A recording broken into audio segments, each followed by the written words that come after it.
Hello and welcome to our beloved course, Grammatical Structure. Today we are going to be introduced to something completely new from the other things, but it's not new because you should have met these before. We have a nice group of families today. We are going to be introduced to them, and we should be very careful with them. Why? Because they are tricky in some way. These are called modal auxiliary. We have can, could, will, would, shall, should, must, have to, ought to, may, might. So what is the difference between all of these? What do they mean? We want to know their meaning. Can, could has to do with ability. Yes, correct. Will, would sometimes is used to offer something. You want to offer. Would you help me? Well, would you like me to help you? You offer something. And sometimes it's used for promising. I'll do that. I promise you, I'll do that. Shall, should, advisability. I advise to do this. You should see a doctor because you look not good. You should see a doctor. Must, have to, and ought to. These are used for necessity. This is something very necessary to do. May, might. It's like again offering something about probability. This is probable or not. Possibility. You may or may not do this. Means possible or not. So let's finish the slides and then we go to the book. Would you please help me? Could you help me? Can you help me? Will you help me? These models to give permission. Would you please help me? Would you please allow me to go inside this department store? Could you please give me a pen? It's giving or asking for permission.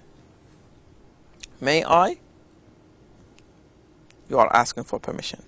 May I go inside? Models expressing ability. I can speak English, which means now, present ability, which means I am able to speak English. Last year I could speak English, but no anymore. Why?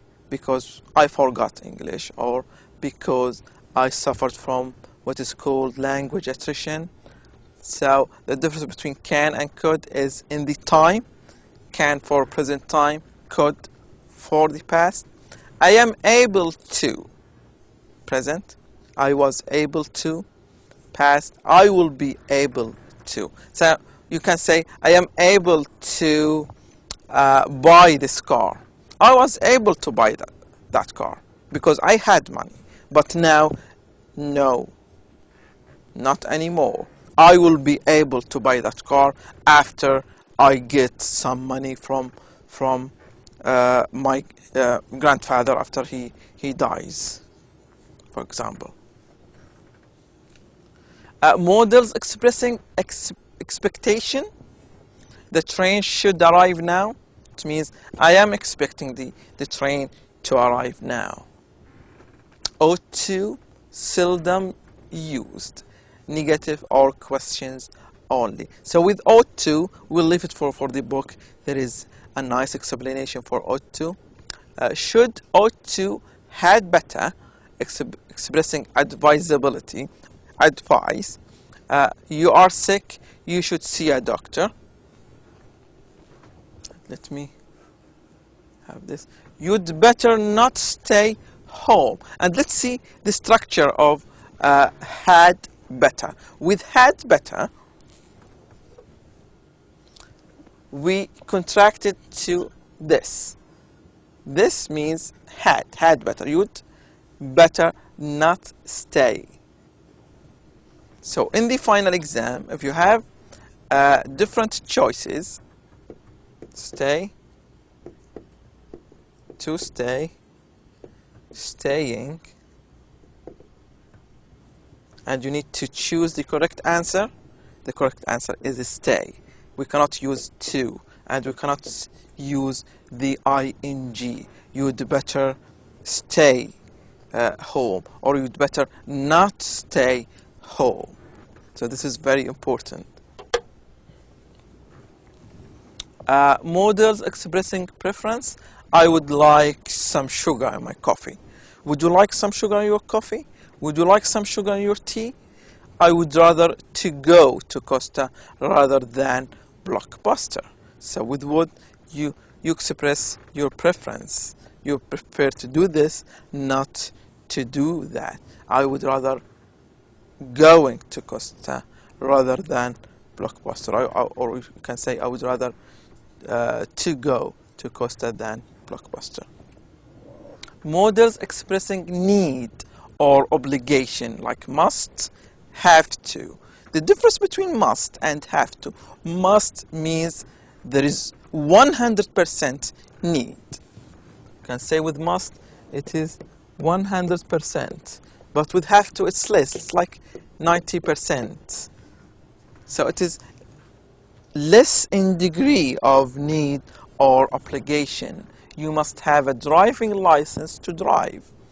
You must not bother your parents. So with must, we have the verb as it is. When we want to use not, we use it where? After must. So it is after. After must. And here we use what is called the infinitive form. The infinitive form means the verb as it is. There is nothing with the verb. Have to, it is the same. You can say you have to study for the exam. You don't have to come with us if you don't want to come. You don't have to play.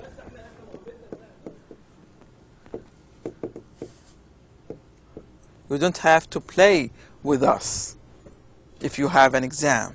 You don't have to come with us if you plan to go somewhere else. I would like, it's the same, sorry. Models expressing possibility and impossibility. May not. It means possible or not possible, might not, could not, have enough money. It can't be 5. It means it's impossible that now 5 o'clock. It can't be 5. He can't be my uncle. My uncle is tall and fat. He can't be my brother. My brother is more handsome than that person. Imagine that you see someone walking in the street in front of you and you say, well, that person cannot be my father because my father looks different. That couldn't be my uncle. It's the same. That couldn't be my uncle. Why? It means it's impossible that my uncle. Why? Because they look very different. Very important to know the difference between borrow and lend. Borrow, you take from someone. May I borrow your pen? Means, can I take the pen from you? You go to the library and you borrow a book. Borrowing a book from a library. You take from someone something. Lend, you ask someone to give you something. Can you lend me your car? Lending someone money. Can you lend me some money? Can you lend me your pen? Can you lend me your coat?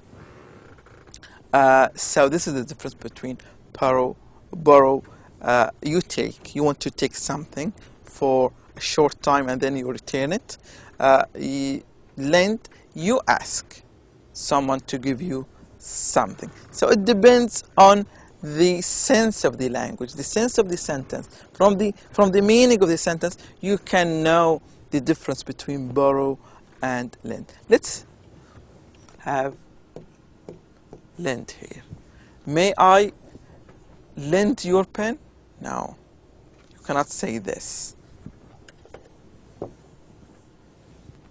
But let's say, for example, here, borrow. Can you borrow me your car? No, it's not different. It's not correct at all. It's very different when you say, may I borrow, and then you complete. Can you lend me?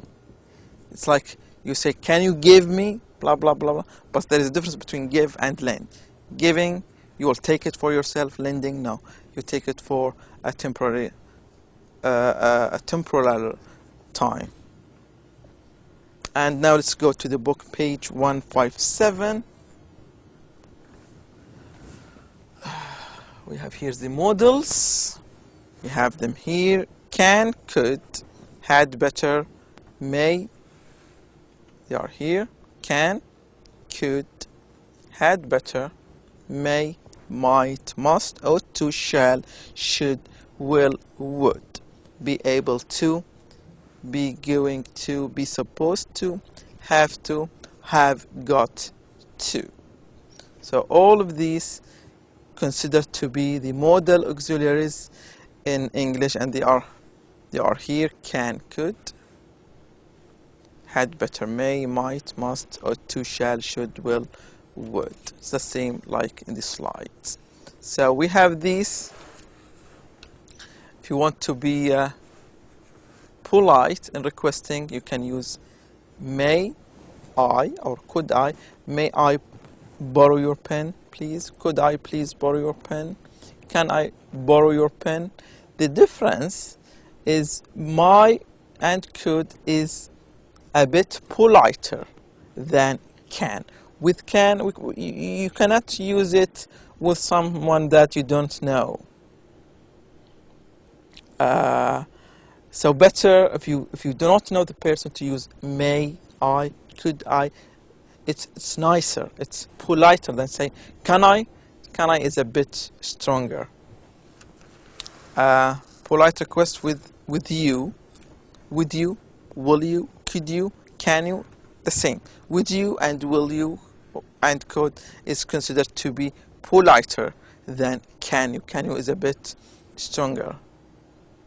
So if you see here, can you is often used informally. It usually sounds a little less polite than could you or would you. So with can, it is a little bit less politer.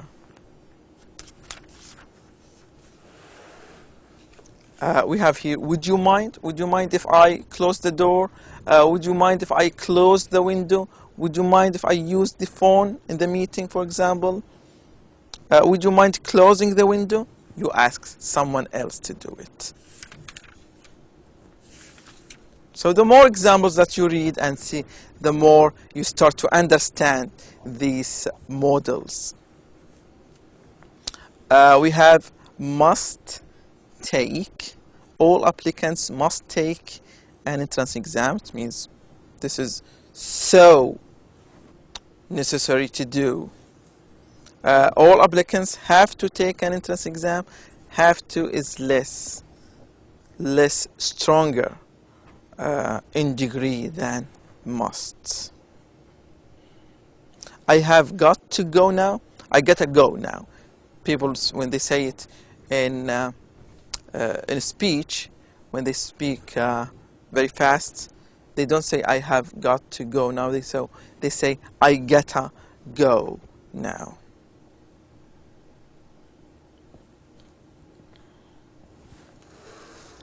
Here, very interesting example. When you say, for example, you don't have to go, it means, well, it's not something that you have to do. It's not something necessary to do. Tomorrow is a holiday. Tomorrow is a holiday. We don't have to go to class. I can't hear you. You don't have to shout. So it means this something or this action is not necessary to do. You must not tell anyone my secret. You see here, up where not is after must. Don't tell anyone my secret. You can't tell anyone my secret. You would better not tell anyone my secret. Here you see not tell. We did not use to. You would better not tell anyone my secret. We have here, you should study harder. You ought to study harder. It's not coming up. Yes, here should and ought to both express advisability, giving advice to someone. And since we talked about nouns last time, the count and non-count nouns, you cannot say I have an advice. You cannot say an advice. You can just say I have advice. So you say I have advice, I have some advice, I have a piece of advice. You cannot say an advice. So let's forget about this. I thought I want just to mention this to you because this is very important. A lot of people make errors when they say I have an advice. No, just say I have advice, I have some advice, or I have a piece of advice. So should and ought to both express advisability. Their meaning ranges in strength from a suggestion. From a suggestion, this is a good idea, to a statement about responsibility or duty. This is very important thing to do. The meaning in A, this is a good idea, this is my advice. In B, this is an important responsibility. So in A, you should study harder. This is my advice. You should study harder. In B, drivers should obey the speed limit. So you see the difference. In A, it's like I am suggesting to you that studying harder will help you. But in B, well, it's not like a suggestion. Drivers should do this. It means a big responsibility on their burdens, on their shoulders. They should drive carefully, otherwise they would make a lot of accidents. Here, Ata, it's pronounced like this. I ought to study tonight, but I think I will watch TV instead. So native speakers often pronounce ought to as oughta in informal speech. These for people. The last bit here, again, you would better not be late. So not is placed here after you had better. You should pay attention to this.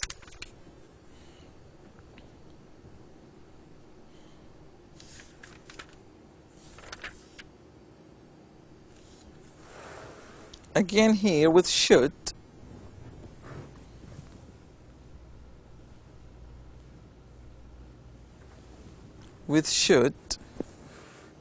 if you want to use the past of should, here is the example. I had a test this morning. I did not do well on the test because I did not study for it last night. I should have studied last night. So if we want to use the past tense of should, we put have and the verb. So it becomes I should have studied. I should have called you. I should have spent a lot of time studying for the course. I should have called my friends and asked them about the course. I should have read the handouts. I should have read the books. I should have listened to my teacher to score a very good mark. If you want to use not, we use it here. I should not have did blah blah blah.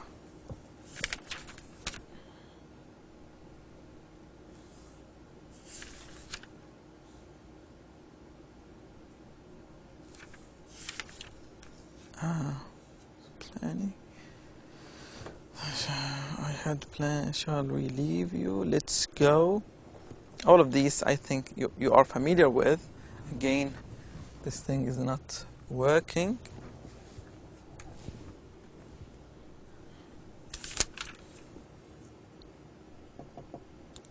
Here we have making suggestions. I go again with could and should. But what I'm looking for is here, for example, nice examples. He must be sick. We can sometimes use be after the modals to express some degrees of certainty. He may be sick. He might be sick. He could be sick. So what's the difference between he is sick? You are 100% sure. He must be sick. 95% sure, and then here you are 50% sure or less whether he is sick or not. So you see, you start to sense the beauty of the language.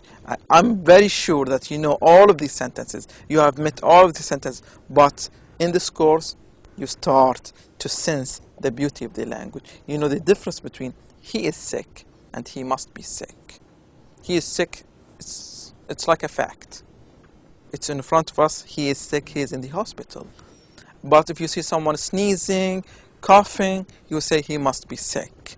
If you see someone is not well, pale, not working very well, you would say he may be sick.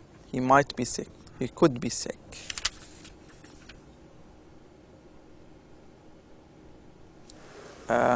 Again here, when we talked about can't, Sam couldn't be hungry, Sam can't be hungry, it's the same. You have a reason for saying this.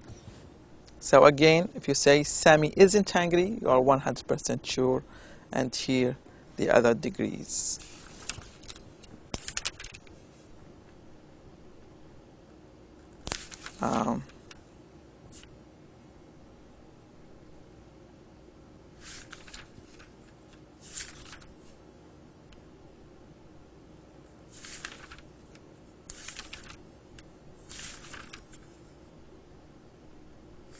Again here on page 198, we talk about ability, like we talk can and could. Here again, I would rather not tell my friend the secret, for example. I would rather go to a movie tonight than studying grammar or study grammar. I would rather study history than study biology. I would rather be lying on beach in India than be sitting in a class right now. And here, yes, very, very, very important here when we talk about I used to. When you say I used to live in California, means you you did this in the past, but not anymore. I used to live in Britain, for example, for 5 years, but now I am in Al-Hassa. So I would say I used to live in Britain, for example. So I used to be a Boy Scout اليوم الكشافة. They used to have a Ford, but now I have a Mercedes, for example.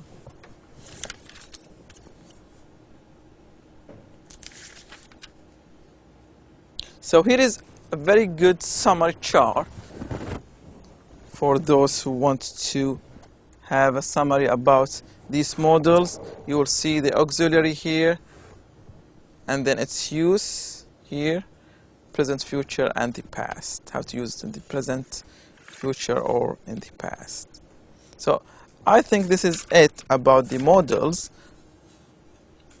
before we move to a very interesting topic about phrasal verbs. We are going to be introduced to something like woke up. What does it mean when you say wake up or woke up or woken up? This is what we are going to do next session, inshallah, or next lesson. Thank you for listening. Thank you for watching. See you next class, inshallah.